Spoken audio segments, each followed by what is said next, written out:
विशिष्ट महर्षि और प्रभु रामचंद्र जी का ज्ञानमयी संवाद सुनते हैं द आर्ट ऑफ लिविंग के फैकल्टी स्वामी वैशंपायन जी की वाणी से।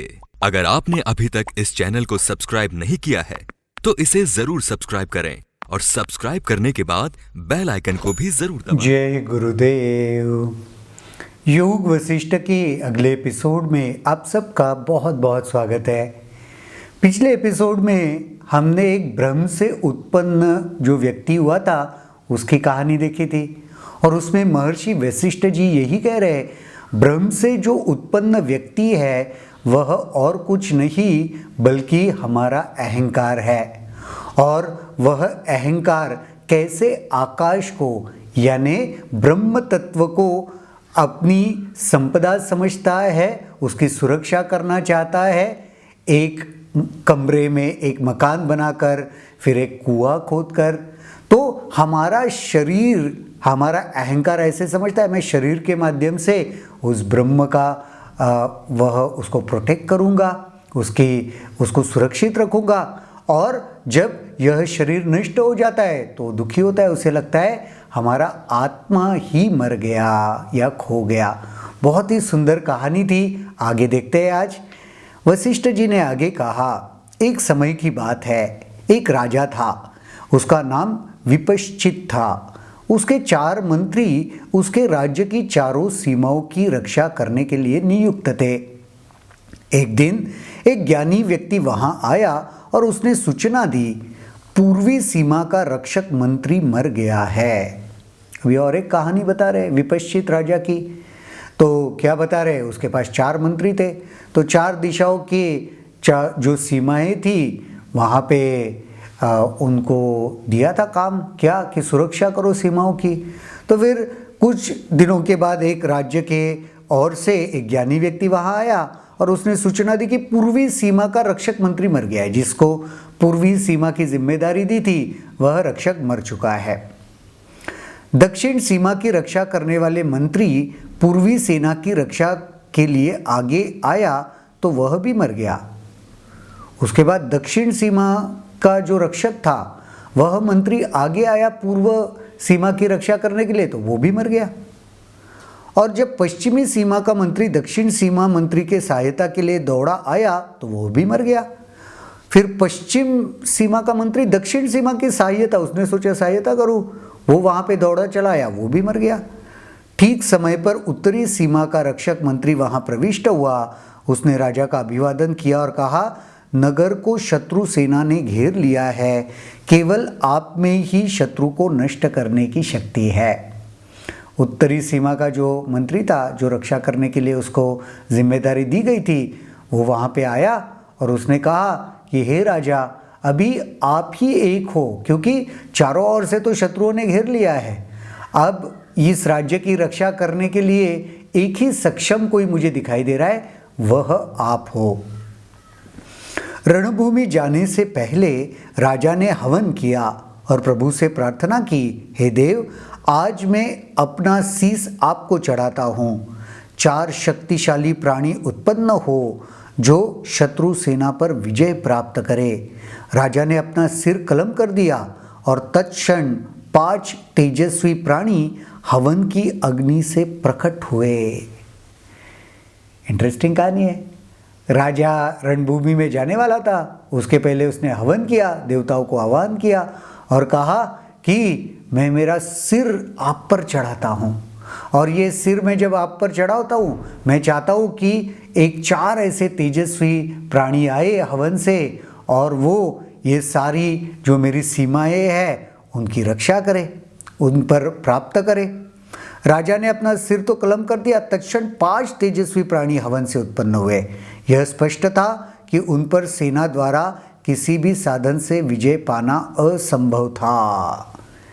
वो हवन से प्रकट हुए थे, एक शक्ति से प्रकट हुए थे, तो वो जब युद्ध में जाएंगे उनको कौन हरा सकता था। उन पर किसी भी साधनों का, किसी भी हथियारों का कोई उपयोग ना होता।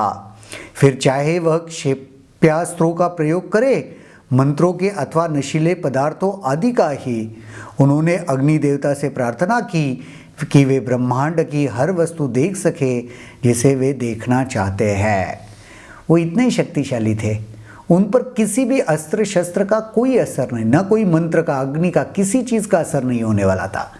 अब उन्होंने अग्नि से प्रार्थना की, क्या? कि ब्रह्मांड की हर वस्तु को वह देख सके। राजा अपने 4 प्रतिनिधि रूपों में रणभूमि की ओर बढ़ा। शत्रु सेना की पराजय हुई, बचे कुचे सैनिक भाग निकले। चतुर्रूपी विपश्चित ने चारों दिशाओं में उनका पीछा किया। वे चारों समुद्र तटों तक जा पहुँचे। वे सभी पृथ्वी की सीमाओं पर पहुँच चुके थे। अब ये जो 4 रूप निकले, ये 4 प्राणी निकले, वो चारों दिशाओं में गए। उनको कौन हरा पाता? उन्होंने शत्रु का तो पराजय कर दिया। अब जो बचे कुचे शत्रु थे वो तो भागने लगे, पर इन्होंने छोड़ा नहीं, उनका पीछा करते रहे और आगे बढ़ते रहे, आगे बढ़ते रहे। कहाँ? समुद्र की तटों तक जा पहुँचे, पृथ्वी के सारे किनारों तक जा पहुँचे। यद्यपि चेतना एक है, अद्वैत है और सर्वव्यापी है, तो भी स्वप्न दृष्टा के मन की तरह विविधता पूर्ण दिखाई देती है। इस प्रकार यह विविध दिखाई पड़ने वाला भी एक ही है। तो ये जो अलग अलग विभिन्नता दिखाई देती है वो अल्टीमेटली तो एक ही है। स्वप्नकर्ता को, स्वप्न दृष्टा को, स्वप्न देखने वाले को हो सकता है अलग अलग प्रतीत हो, लेकिन वह स्वप्न ही है, एक ही है। अतः यह विविध भी और अविविध भी है। इस प्रकार विपश्चित के चारों रूपों के सन्मुख जो घटा वह उसकी चेतना में भी घटा और उसे अनुभूत भी हुआ। तो 4 रूप जो विपश्चित के हो गए, उसके सन्मुख जो कुछ घटा वह तो चेतना में भी तो घट ही रहा था, एक ही है क्योंकि सब कुछ तो, और उसने भी उसको अनुभव किया। योगी हर जगह क्रिया करने में समर्थ होता है और वह तीनों कालों में होने वाली घटनाओं को अनुभूत करने में सक्षम होता है, भले ही देखने में वह एक स्थान पर स्थित क्यों ना हो। भले ही योगी किसी एक ही स्थान पर स्थित है, पर वह हर जगह क्रिया करने में सक्षम होता है। तीनों कालों में वह देख सकता है, अनुभव कर सकता है। वो किसी एक स्थान पर है या कहीं अलग जा रहा है, उससे कुछ फर्क नहीं पड़ रहा है। एक ही स्थान पर रहकर यह सब कुछ वह देख भी पाता है, अनुभव भी कर पाता है। जो विपश्चित पश्चिम दिशा में गया था वह 7 महाद्वीपों के उद्दीचों पर्वतों की ढालों पर 7 वर्षों तक सोया था और उसने पत्थरों से निकलने वाला जल पिया था और वह पत्थर सा भी हो गया था। पश्चिम दिशा में जो उसका अंश या जो प्राणी निकल कर गया था, तो एक महाद्वीप के एक उद्दीच ऊंचे पर्वतों के ढालों पर 7 वर्ष तक सो गया और पत्थरों से निकलने वाला, जो पत्थरों से झरना बहता है, वह पानी को वह पीता रहा और वो भी थोड़ा सा पत्थर जैसा ही बन गया था। जो विपक्षित दक्षिण दिशा की ओर गया था वह परियों के रूप में उलझ गया था। जो दक्षिण दिशा में गया वह परियों के रूप में उलझ गया। जो पूर्व दिशा में गया था वह कुछ समय तक भेष बदलकर जंगल में रहा। देवताओं की माया से वह वाघ बनकर 10 दिनों तक रहा। जब वह राक्षस पराभूत हुआ तो वह 10 वर्ष तक मेंढक के रूप में रहा। जो कहाँ गया था? पूर्व दिशा की ओर गया था।